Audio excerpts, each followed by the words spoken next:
Badan Pusat Statistik dan Badan Riset dan Inovasi Nasional berkolaborasi dalam kajian kualitatif Long Form Sensus Penduduk 2020 dengan tema Pembangunan Ekonomi Hijau dan Kondisi Sosial Demografi Penduduk Indonesia yang dilakukan di 34 provinsi di Indonesia. Dilihat dari perspektif sosial demografi, riset ini bertujuan untuk menganalisis praktik ekonomi hijau di level rumah tangga, komunitas, pelaku usaha dan pemerintah, memetakan dan mengkaji interaksi aktor-aktor yang terlibat, serta menganalisis hal-hal apa saja yang mendukung maupun menghambat berlangsungnya praktik ekonomi hijau dalam rangka meningkatkan kesejahteraan penduduk. Pandemi COVID-19 menyebabkan capaian Sustainable Development Goals atau SDGs Indonesia semakin tertinggal dari target yang diharapkan.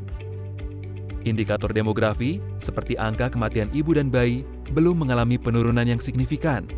Jumlah balita yang mengalami stunting cenderung stagnan. Jumlah penduduk perkotaan yang tinggal di area kumuh semakin meningkat.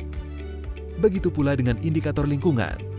Eksploitasi sumber daya laut, seperti penangkapan ikan yang merusak masih berlangsung dan luasan wilayah hutan lindung berkurang akibat tekanan produksi dan kebutuhan pasar.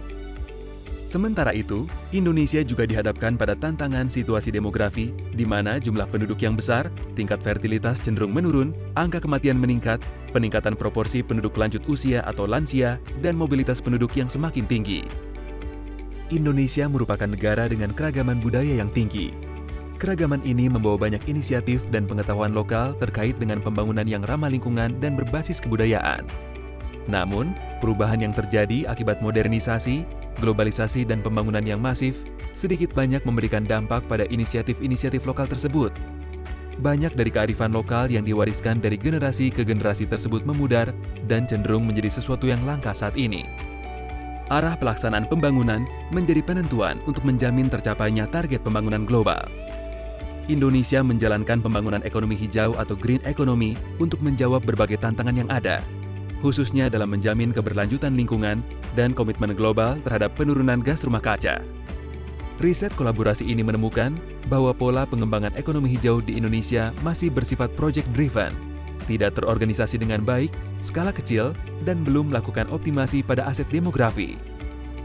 Implementasi konsep ekonomi hijau yang ada saat ini lebih menekankan pada transformasi ke arah teknologi canggih dan bagaimana meningkatkan kapasitas sumber daya manusia agar menyesuaikan dengan teknologi tersebut yang pada akhirnya membuka lapangan kerja hijau.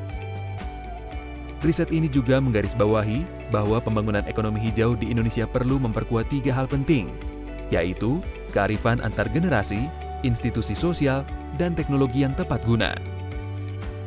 Kearifan antar generasi merupakan proses transisi dan transformasi untuk memastikan berjalannya ekonomi hijau di Indonesia, di mana dibutuhkan dialog antar generasi untuk mengisi ruang pengetahuan dan knowledge brokering.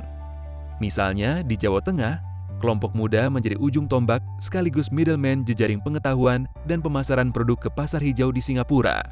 Pada saat yang sama, generasi sebelumnya memperkuat transfer wisdom dalam pengelolaan ekosistem.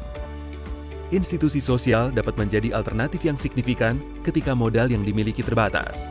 Sebagai contoh, studi kasus paring-paring gurita di sektor perikanan yang berlokasi di Sulawesi Tenggara dan upaya konservasi hutan kritis berdasarkan nilai kepercayaan seperti yang terjadi di Gunung Kidul, Yogyakarta. Terakhir, penyediaan teknologi tepat guna agar bermanfaat dan sesuai dengan kebutuhan praktik ekonomi hijau yang dilakukan agar tepat sasaran.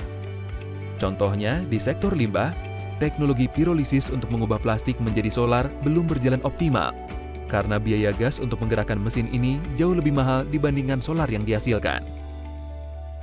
Riset ini memberikan gambaran bahwa Indonesia memiliki praktik ekonomi hijau yang beragam di masyarakat. Dari sisi akademis, riset ini menawarkan perspektif baru, yaitu pendekatan sosial demografi dalam praktik ekonomi hijau di Indonesia. Pada level pemerintah, berkontribusi pada penyusunan rekomendasi kebijakan berbasis riset dan data statistik yang kredibel. Sementara itu, di level masyarakat, riset ini dapat menjembatani gap yang selama ini sering terjadi antara kebijakan dengan apa yang sesungguhnya dibutuhkan oleh masyarakat. Kearifan lokal yang ada dan telah teridentifikasi dalam riset ini menguatkan argumen bahwa Indonesia memiliki ekonomi hijau versinya sendiri. Dan jika hal ini dioptimalkan, tidak mustahil bahwa Indonesia dapat menuju pembangunan yang berkelanjutan, inklusif, dan meningkatkan kesejahteraan penduduk.